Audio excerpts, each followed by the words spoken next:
Hello everyone, FPL Grandmaster back again with another video for you guys ahead of Game Week 23.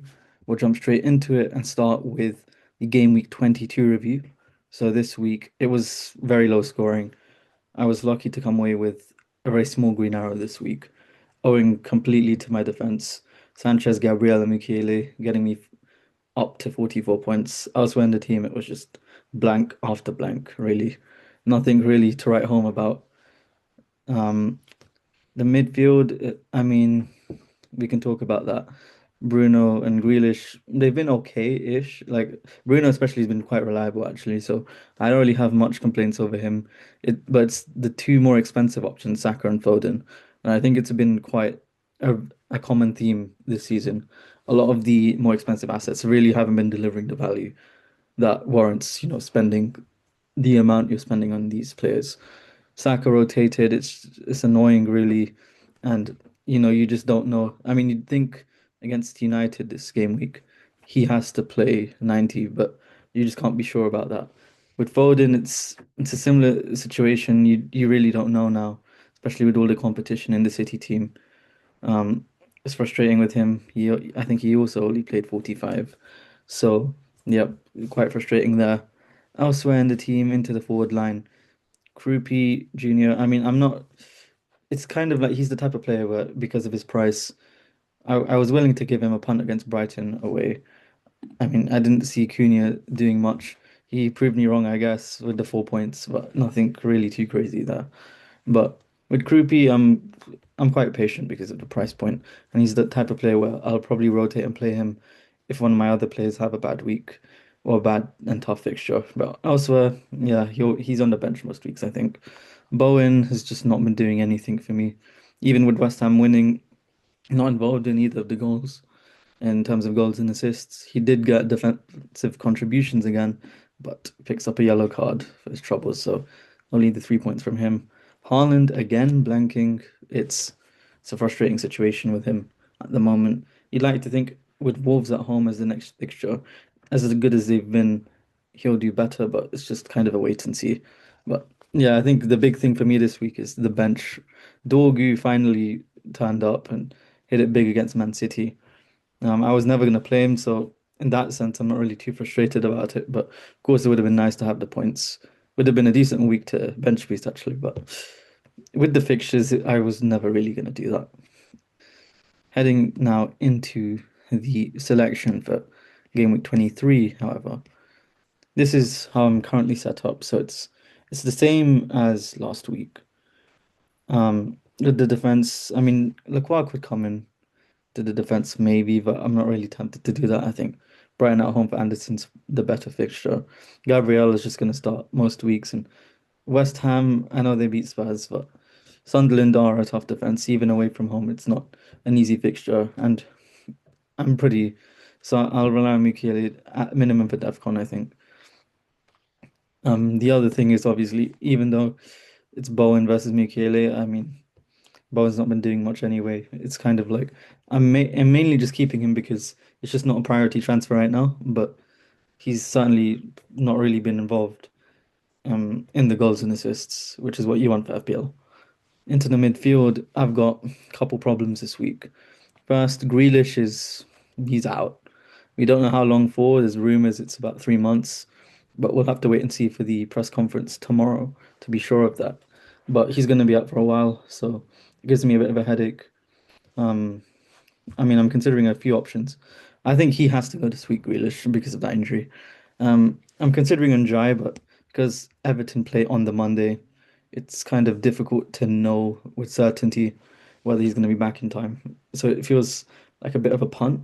I could go Enzo Fernandez instead.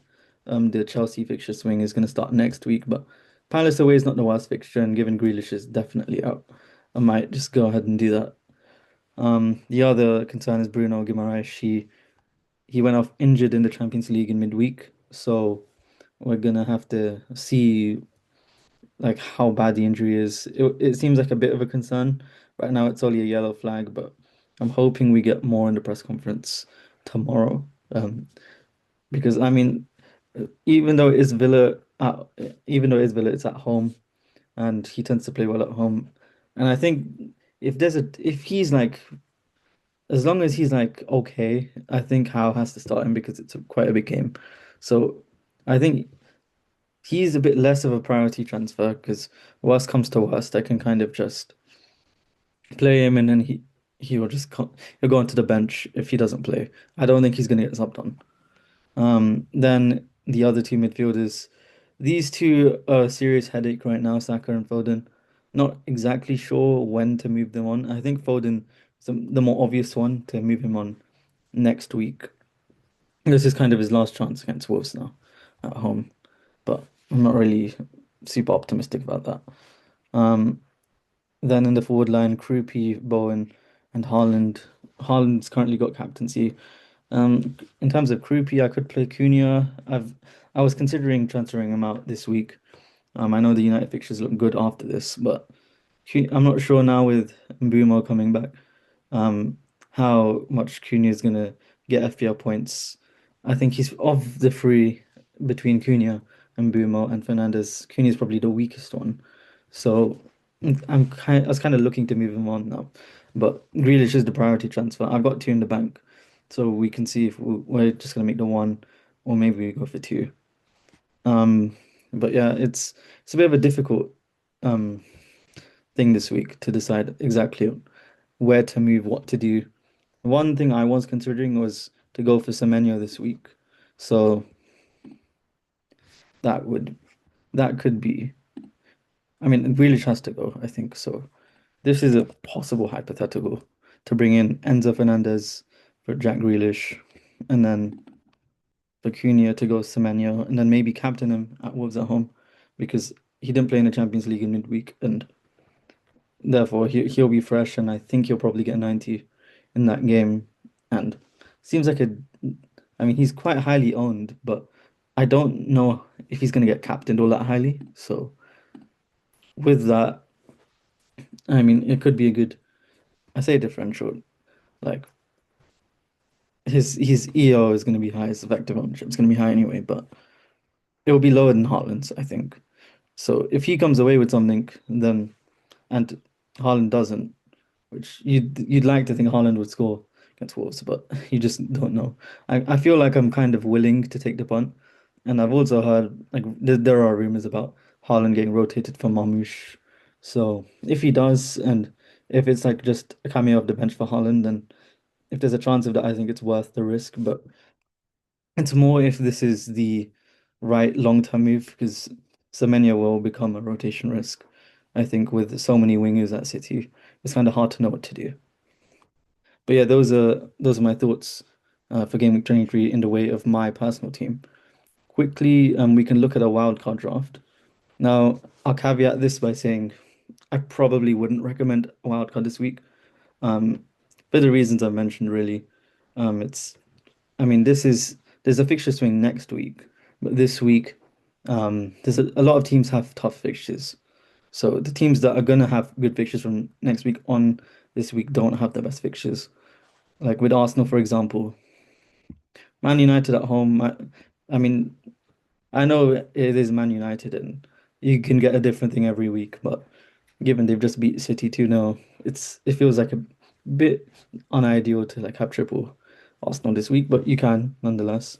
So I'd go with the double Arsenal defense. I think they're quite reliable for clean sheets, and Gabriel and Timber are probably the two Arsenal defenders with the highest attacking upside. Verbruggen in goal, just because I mean Brighton have decent enough fixtures. He's a cheap keeper, and to be able to fit in some of the players into this team, like having Palmer, Fernandes, and Holland, you gotta save the money somewhere. So that's one thing I've had to do. Of course, this all depends also on your team budget, but yeah. Then in terms of the other defenders, Tarkowski. So I think these two Arsenal and Tarkowski play every week pretty much, and then you can play one of the two defenders, so Rodon or Mukiele. Um, you could go for either one. I think Mukiele is probably the more likely, but you could have Rodon play some weeks too, I think. And then into the midfield, Rice is just a better option than Saka. I've said it enough times. Rodgers, the most nailed in the Villa team in the attack, so decent option. Not the best fixture, but you with a wild card you have to think long term. Palmer, you could easily go for Enzo Fernandez instead, but Palmer is the first choice penalty taker. Therefore, he's probably, I mean, if you can get to him, I think it's ideal. Fernandez, just he's Fernandez. He's the best attacking option at United. And with the way that I think they're going to set up now, I think he'll play a bit more of an advanced role. So I view him as quite an important player to have. And then Bruno Guimaraes, you mentioned before, right now I think he's still a good option to have, but if he's out, there are other players you can consider. Maybe you go for like a Chelsea double up, so yeah, Palmer and Enzo to kind of really attach the fixture swings for Chelsea.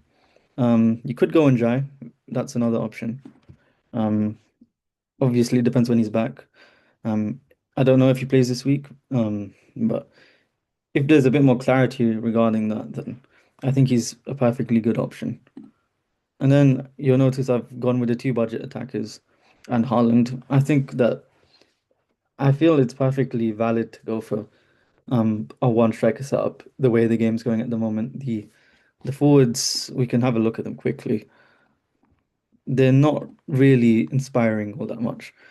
I guess you could go Igor Thiago, but I mean, after Forest, it's Villa, Newcastle, Arsenal in the three after. So it's hardly the best fixture on. I know he can score against anyone, but it's just not where I would go. And then elsewhere, maybe go for Watkins, but then it's a lot of money in the attack, and then you're kind of stuck with that team structure. So it really depends. I know now Marlon's gone. He might be a bit less of a rotation risk, but still feels a little bit risky to me. So I'd probably advise to go with four defenders and five attackers most weeks. But I mean, obviously, somewhere down the line, if a forward does break in and they start coming into form, then you will have to reshuffle this. That's one thing I would say. Having said that, there are avenues where you can downgrade areas of the team and shuffle that money in. But yeah, that's what I would say for this week. I hope you've enjoyed the video. I hope you found something useful ahead of game week 23. Please like and comment as always. Subscribe if you are new around here. I do weekly FPL videos where we'll do something like this. We go through my team. I set up a wildcard so you can kind of gauge some of the long-term options to consider. But yeah, as always, I've been the FPL Grandmaster, and until next time.